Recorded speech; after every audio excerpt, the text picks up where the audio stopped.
20% of us are struggling with either depression or anxiety. This transfer of power, giving away power. What do you mean by that? All of a sudden, platform and accruing power isn't the goal. 2,500 times a day we touch our cell phones.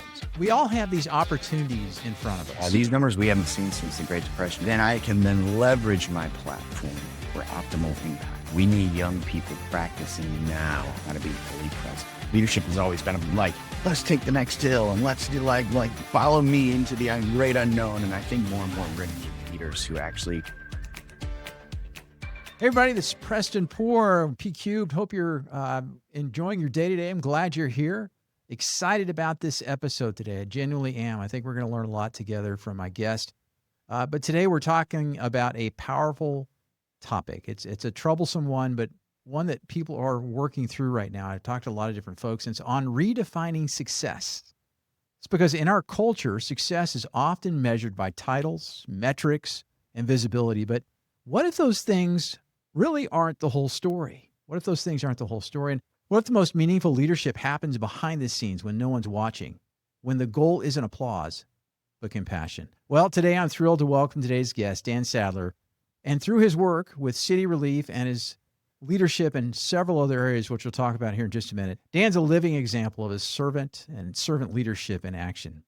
He's committed his life to building relationships with people on the margins, and doing so, he's showing us a whole new way to lead. Man, that's exciting. What an intro for you, Dan. Welcome to the show. Welcome to P Cubed. Thank you for having me on, Preston. It's an honor. I want to share a quick story, and I want to take down this path for just a second. And we talked before we actually got on the air, and I kind of asked you, I said, does this story make sense? Should I share it? Actually, it didn't give me the thumbs up or not. I just told you I was going to share it. So that's it, right? We all have these opportunities in front of us.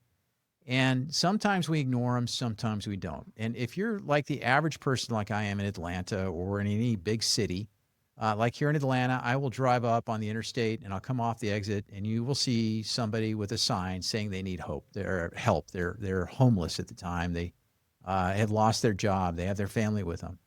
And often we will look the other way, right? We don't want to make eye contact with that person. And so I have found myself doing that frequently. Now, on the other side of that, I've also seen myself going up and actually pulling some money out of my wallet and giving it to them. There's always this argument, Dan, about, oh, okay, well, if you give them $20, $100, they're going to go spend it on booze or whatever on their addiction. Why waste your time, your money? And you've made that snap judgment about that person, their needs right away. And it hit me when I was in Manhattan last week visiting my daughter, my son-in-law, and we were walking along. I forget exactly where we were, and I saw a guy bent over. And I'm not trying to be self-righteous in this at all, but it was a moment for Preston to think about and reflect and say, okay, here's one guy that's crumpled over. He's got a cup there. He looks like he hadn't had a shower in, weeks. I pulled some money out of my wallet and said, okay, I can't take care of everybody else, so I'm not going to take care of him thought. I tried to meet him with some small type of gift. I don't know if he knew how much it was, all those things. So those things didn't, but it was the heart moment when I was hit there for a second to be compassionate for that individual that was right in front of me. And so I would encourage folks that are listening today, if you have those encounters, the one that's right in front of you, that opportunity to give, I think you can make a difference. No matter the size of the gift or the effort or the help or whatever it is that you assist them on, I think it's so important that we think that way. And that's why I thought it was so important to have you on today, Dan, is because you're doing that. You're doing it on a grand scale, it looks like, in the New York area, right, with City Relief and everything you have going on. I want to call real quick, and just to toot your horn for a second, because I do want to ask you about how you do all of this. But it says you're the Senior Director of Development at City Relief. You're the Director of Mosaic Collective. It's a church planting network. You're the founder of Mosaic Community Center. So you love mosaics, obviously. That's good. Yep. And then lastly, you're the pastor of the Evangelical Covenant Church in New York City. So you got a lot going on, man. A lot going on. On top of that, I got a handful of kids. I got 6 kids. And so life is full and busy and good, man. Well, so do that, Dan. Tell us a little bit about yourself, your background, your origin story, why you're doing what you're doing. Walk us through all of that, because I just want to hear your wisdom and your heart. Yeah, Bobby Clinton was a professor of mine at Fuller Theological Seminary, studied a bunch of different ways that people throughout the scripture came to faith. And I remember him looking at me going, Dan, you had what we would call a radical commitment process. And so 24 years ago, 24 years ago, I had a really strong kind of decision moment to follow Jesus, like a Damascus Road kind of. Everything from that moment changed for me. And so I grabbed the only Bible that I had in my parents' home at that time, which was the big old, like the big white one on their coffee table from That's right. from when they were married. And I just actually carried it around for the first few weeks until somebody told me there were other versions that were smaller. Just inhaled the Gospels of Matthew, Mark, Luke, and John. And that was my first taste of Jesus' ministry. And so I thought that's just what we do. We do what we see here. If we're following Christ, we yoke ourselves, we connect ourselves to the most vulnerable, and we give away power. As I read through the scriptures, like I saw it again and again and again and again. And so that is really what has marked so much the last 24 years of my life of trying to learn from and connect myself to the most vulnerable neighbors around me. Knowing that that's something Jesus was deeply committed to, and then figuring out what it means to really define what type of power I hold and how I can best give it away. It seemed as I read the scriptures that this was central to the whole gospel thing. What does that mean? Let me stop you real quick, because I think it's a powerful statement. This transfer of power, giving away power. What do you mean by that? Yeah, I think it can mean a lot of different things to a lot of different people. For me personally, I grew up in a really safe, secure home,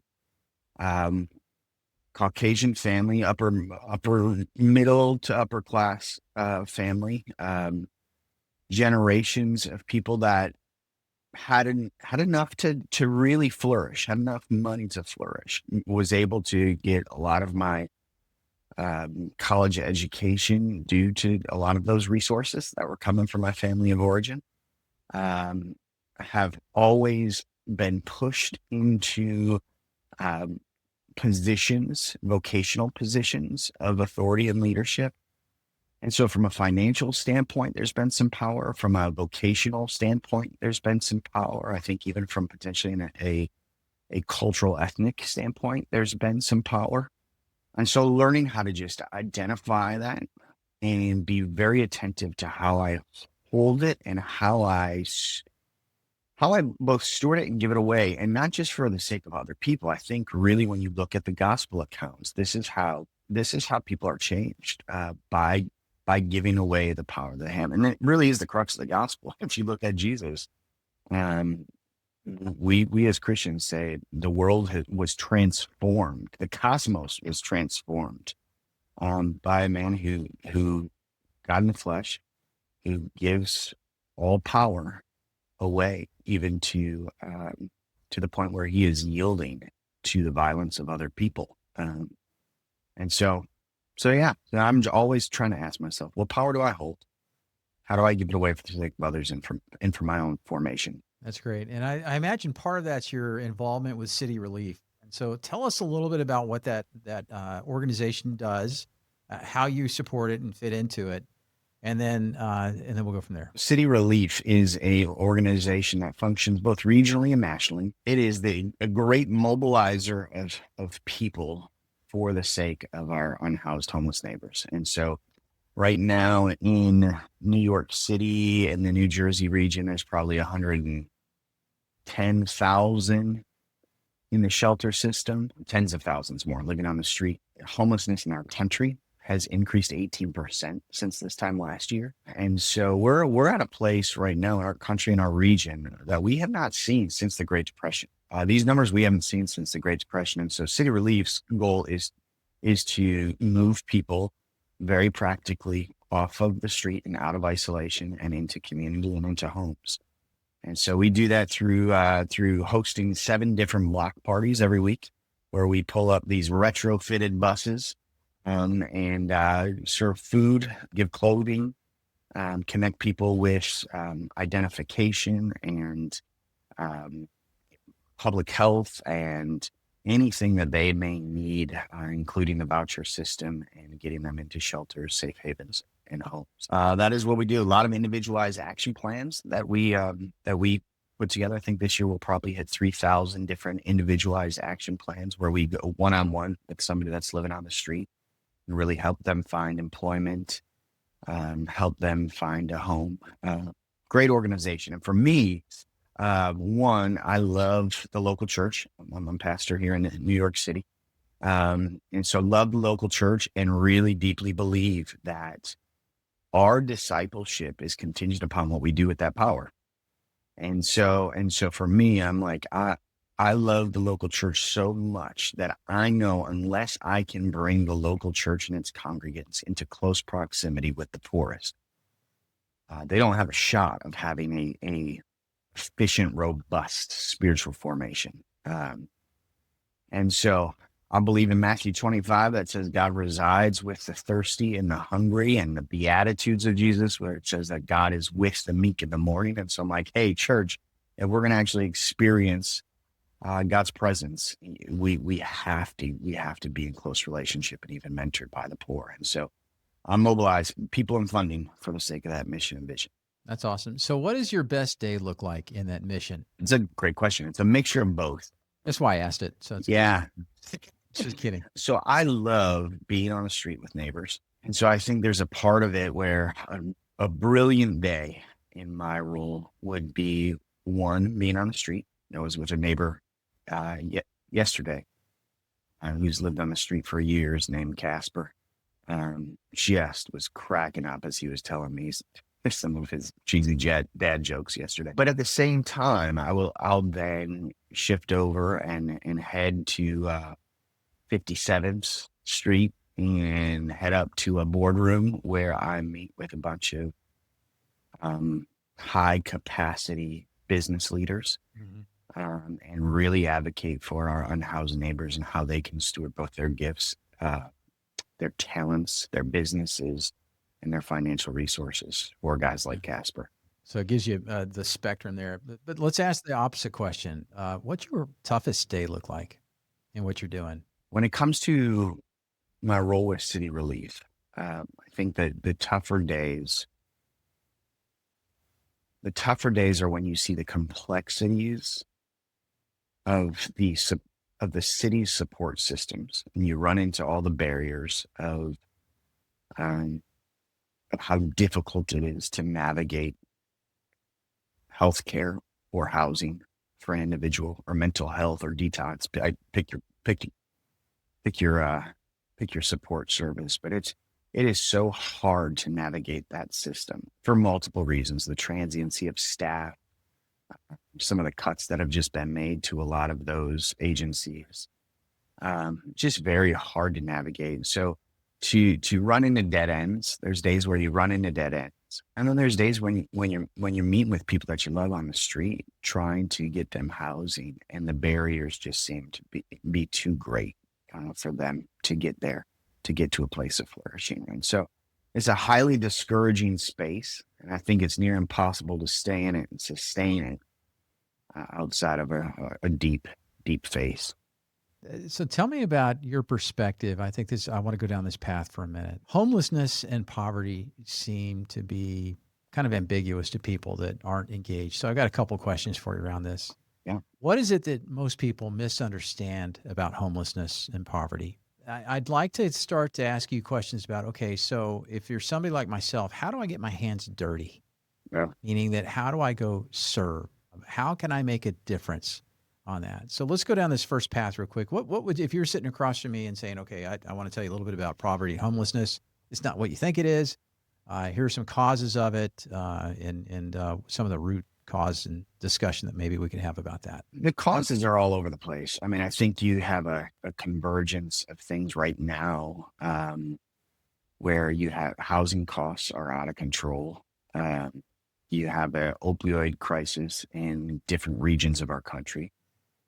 You have a mental health system that really unraveled quite a bit during and after COVID, alongside a bunch of other issues. So I usually when you talk to people on the street, how they ended up on the streets are very different. For some, I spoke with a lady a few weeks ago who lost her husband, Hmm.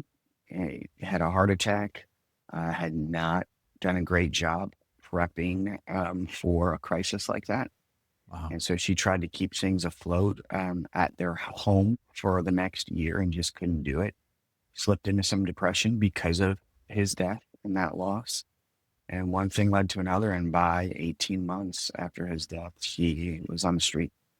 Wow. Another one was abused by her husband and and decided to leave.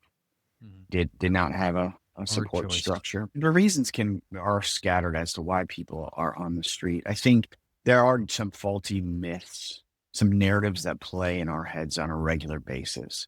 Homeless people are lazy.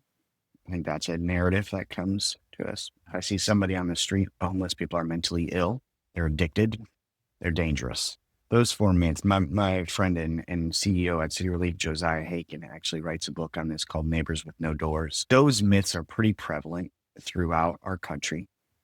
And I sit with people all the time and try and shift those paradigms because where those things could be true in scenarios, most of the time they're not. So you even take something like all homeless people are lazy. Like, I don't know if you've ever tried to get anybody support services before, but like our oldest daughter is on the autism spectrum, has a bunch of different special needs. I think my wife in this current season is docking probably 5 to 6 hours on calls and emails every day, trying to navigate the different systems to get her what she needs. And we have computers and we have cell phones and we have a bed to sleep in at night. And these folks that are living on the street don't have any of that and are trying to do that and advocate for themselves. And so I even saw a stat the other day that my homeless neighbors here in New York City are walking on average anywhere between 10 and 12 miles a day. So you just kind of take that whole lazy narrative and you're like, it's not, it could be true, but that is not the place where we should start. And I go down the line with all of those. Mental health is another one. I think right now in the US, just in general, 20% of us are struggling with either depression or anxiety. And so we have access to medication and health insurance. We often have support systems that help us get those prescriptions. We got doctors. We have cars that get us to the pharmacies. And so what often happens is somebody will catch a bad break, lose a job, have a loved one that is a main stream of revenue pass away, like the woman that I was talking about earlier. All of a sudden, they'll find themselves on the street, and the mental health issue that they were dealing with prior now spirals out of control because now they don't have access to that prescription. And now they don't have the support system to help them get to the doctors. It's kind of a doom loop, right? And so then you get, then you get people that end up self-medicating because they can't get that Xanax prescription, but at least they can get $5 to go grab a beer. Right. And so you just, again, there's some myths that just aren't always true. To address those are really important in my work. So I want to get a crazy question for you. So what would you advise somebody that sees somebody that's homeless on the street? Because I think there's a lot of fear in those four areas that you just mentioned, or these stereotypes. How would you engage somebody? I mean, without all the training and everything that maybe go on. I mean, you see somebody, because I'm sometimes scared to talk to somebody like that, right? I'm concerned about what might happen, or they want to take your wallet or something like that. And I probably expressing too much fear, but I think it's probably common amongst folks. But how would you address people? I usually tell people, if you can somehow shift your brain from thinking, how should I approach this homeless person and what should I do for this homeless person? And instead think, how should I approach this person? That often makes all the difference. Because when we start thinking through us and them, as in, I have resources, I have a home, they don't. We get weird. I don't know if there's any other. We get weird versus when I'm just viewing them as another human being who may have some need. I'm not as weird. For example, I would never approach one of my neighbors who was consistently failing to make eye contact with me. Mm, I just wouldn't do it. right. Right. In my building here in Manhattan, I wouldn't do it. And it could be somebody who owns a $1.6 million apartment. I just wouldn't do it because that's not what I do with people.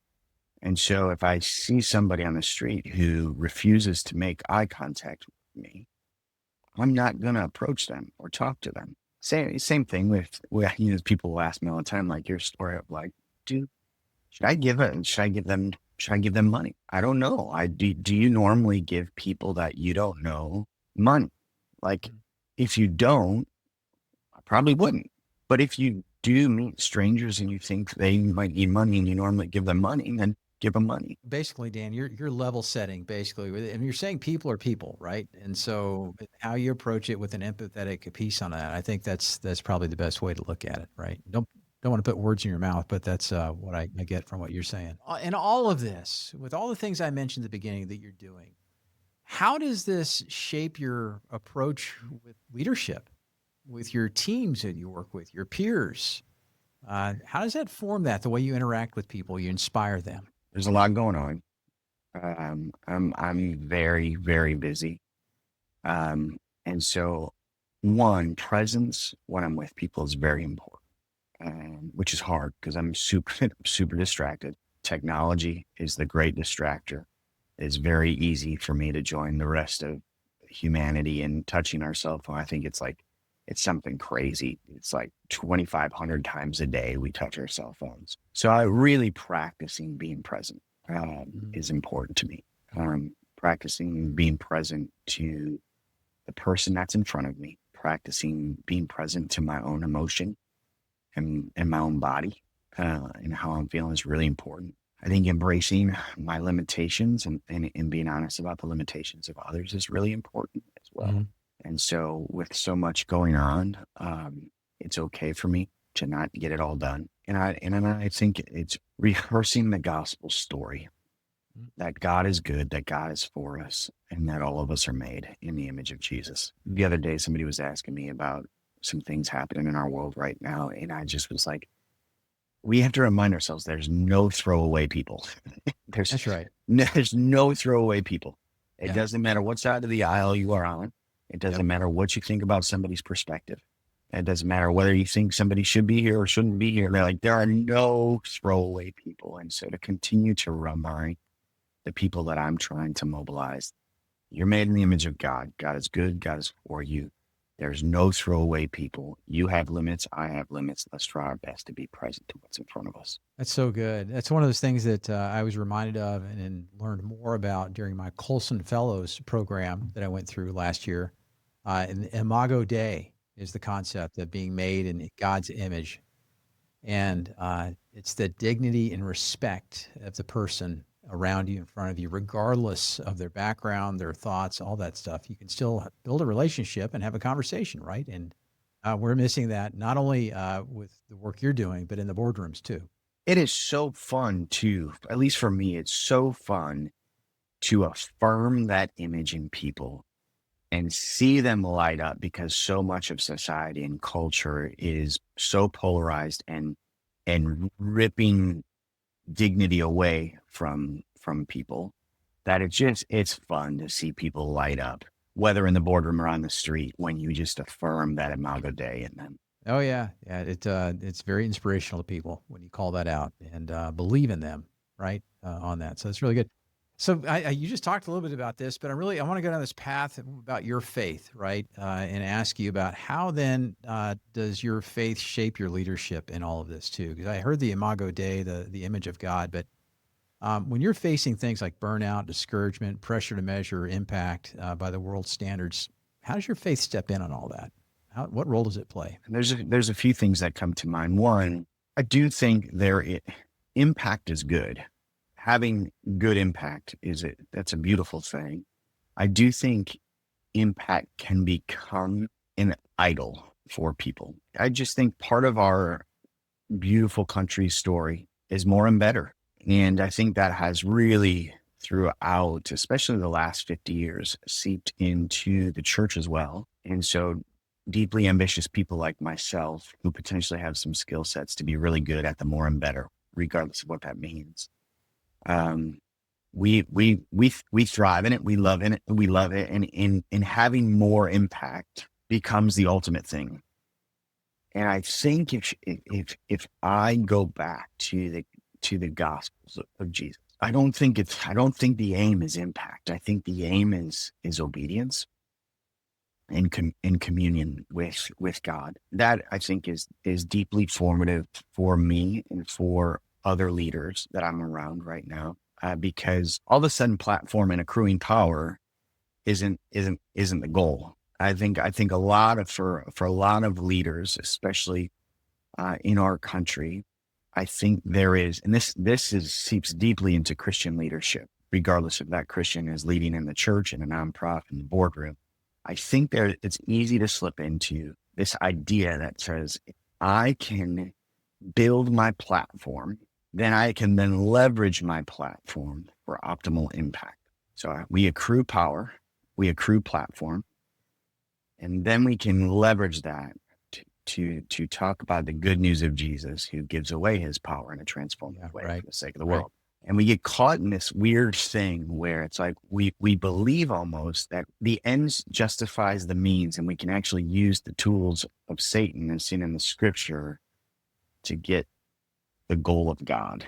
And so I just don't think that's how it works. And so I think, one, I go, no, it's obedience. The goal is obedience, which is hard for me because I really like impact, and I like more and better good impact. And so I just got to keep my head down going.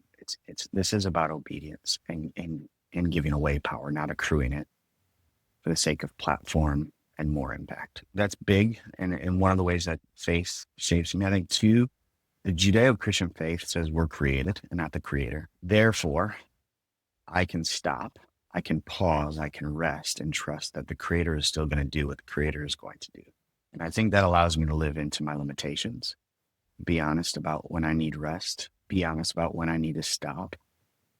And so for highly ambitious people in a nonprofit world where the need is always there, it allows me the freedom to just go, no, I'm not going to keep going. And so that as well. And then thirdly is just, if you've been in nonprofit work like I have, especially in homeless ministry, you feel it where it's like, man, every 2 steps forward feels like there's 3 steps back. And so I don't think there's any way to stay in it long term outside of intercessory prayer, where we're just going, God, if you do not intervene, if you don't move, this is not happening.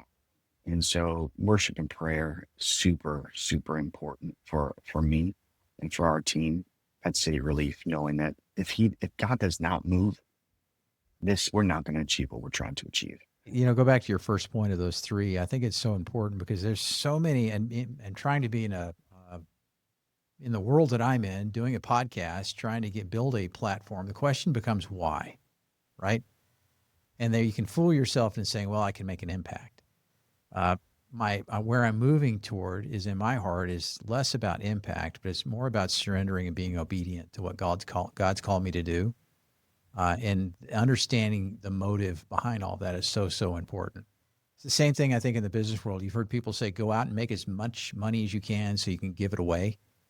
And to me, that's a little bit of a false narrative or false direction, if you will, too, right? And that's kind of what you're saying about impact. Hey, let's have some fun with this next question real quick, because because you're so talented, Dan, and I just don't, I was just curious to know what you might do if you weren't doing what you're doing right now. I was 2 months from heading off to law school when I started following Jesus and made an abrupt turn into vocational ministry. So I think politics, community organizing, law, all that still interests me. I'm a nature animal geek. Yeah. And what so kind of animals? I love them all. I'll go. I'm out in the middle of the river in 2 days doing some fly fishing. So I think doing something fun like marine biology or zoology would be super fascinating for me. But I love it. Okay, so something we probably didn't know about you on that. And I could see you, if the Lord called you into politics, that would be a good thing, to make an impact that way. or be obedient, as we said, right, to doing that. Hey, let's move into this last block as we wrap up today for our conversation. And these are really meant to be some quick, easy questions for our listeners to really see what your thoughts are in terms of leadership. And so the first one really is around, and I'm going to ask the questions, and let's just be tight on the answers, and we'll see if I weigh in or not on it. What's the biggest trap emerging leaders fall into when trying to align success with purpose? What's the biggest trap when they try to pull those together? I mean, I think it's what we were talking about. I think it is the impact at all costs. And so I think it's justifying an end, or justifying the means for an end. So for me, again, it's that idea that we're moving from success to significance and then into surrender. There's 3 steps there. And I think if a Christian business leader, if you will, is focused on the worldly things, not bad things here on the success, but then you move into that significance piece. That's the legacy, the thing that we're going to make an impact on. But if the focus moves outside of the significance into surrender, that's really where the Lord's going to, work in our life and move us and use us and shape us on that. And I think that's important. How about some advice for emerging leaders? So here's a question for you. What would you say to a young leader who wants to make a difference but doesn't know where to start? What would you tell them? Be present to the person that is in front of you. I think going back to what was mentioned earlier, that we live in a moment of distraction.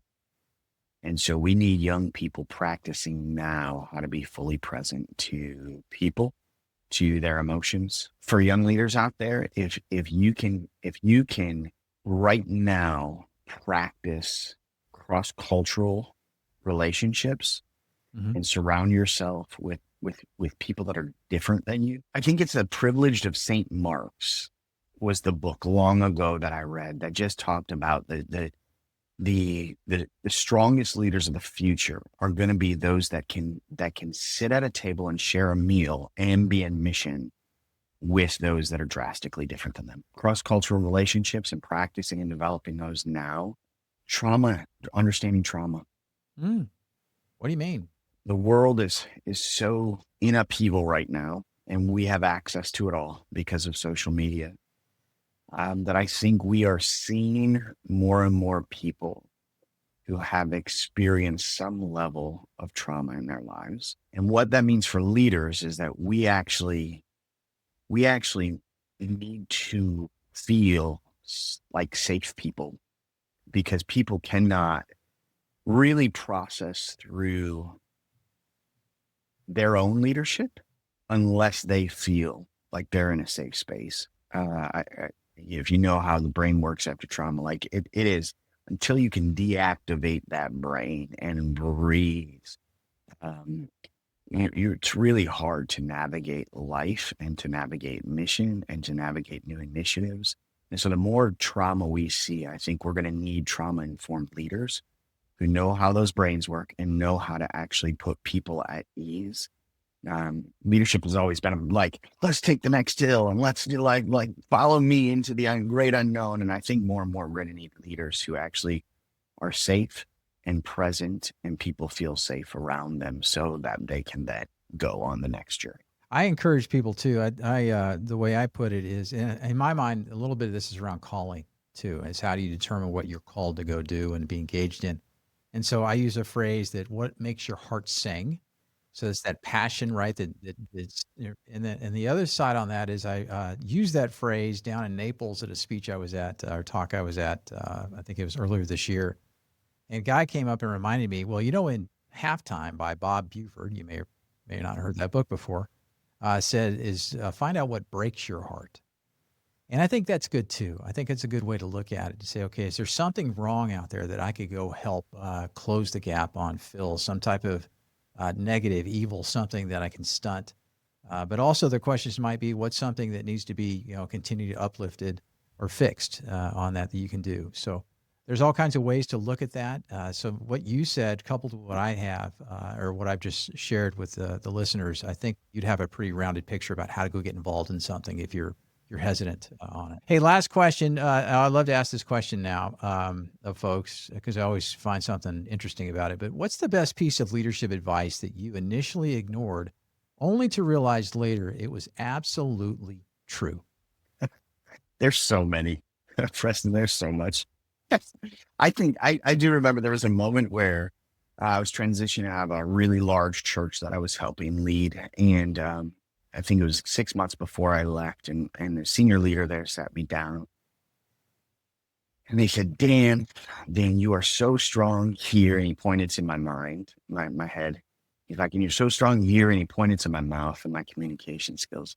But then he pointed to my Achilles. And he was like, but there's something. He's like, there's something you gotta get your arms around if you're gonna progress to the next level of leadership. There's a weak spot, a blind spot that you have. And I remember him. I remember that moment, and I was like, okay, I don't know what exactly all that means, but I just kept on pushing.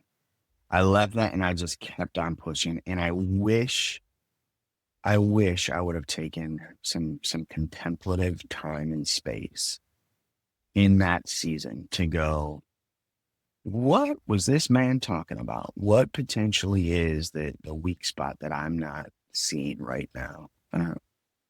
And now when somebody gives me feedback, and I usually pause and take some time before charging that next hill, because I remember back to good old Steve going, this is strong. You got something wrong down there, man. Yeah, right. That's so good. So listening to the feedback is so important. I know this is not directly related, but there's a scene in Braveheart where a young Braveheart, his parents have been killed, and I think his uncle comes, and if you recall the movie, he comes to get him, and he starts talking about the sword and learning how to fight. And then it's funny, the uncle pops him in the head, and you got to learn how to use this before you use the sword. Right. So I think that may tie in a little bit to your story about, how we approach things and think about those and fix those things before we actually go out and use the sword, if you will, and lead. Dan, this has been an awesome conversation today. I appreciate your time. I know obviously you're extremely busy with everything you have. I love the capacity you have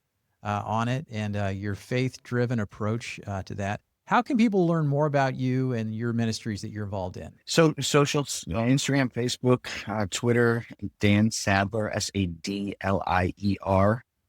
And in this next season, I'll be doing a little bit more writing as well. And so you can see some of that at danielsadlier.com. Awesome. That's good stuff. And you know what? Just a personal invitation to you. I'll be up in New York City soon. I think I know when my daughter's having her first grandchild. Absolutely. Let's grab coffee in the midst of all that. If I can pry you away from that little grandkid, that's going to be hard, right? It'll be great.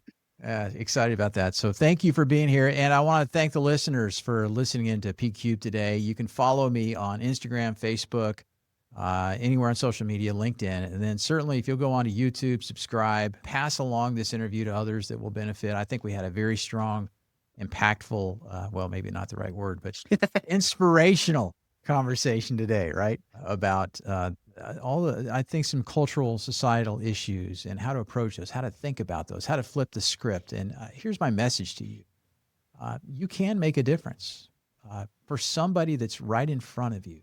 And be willing to get your hands dirty. Be willing to engage. You never know how that might change somebody's life. Preston Poore for P Cubed. Take care. We'll talk soon.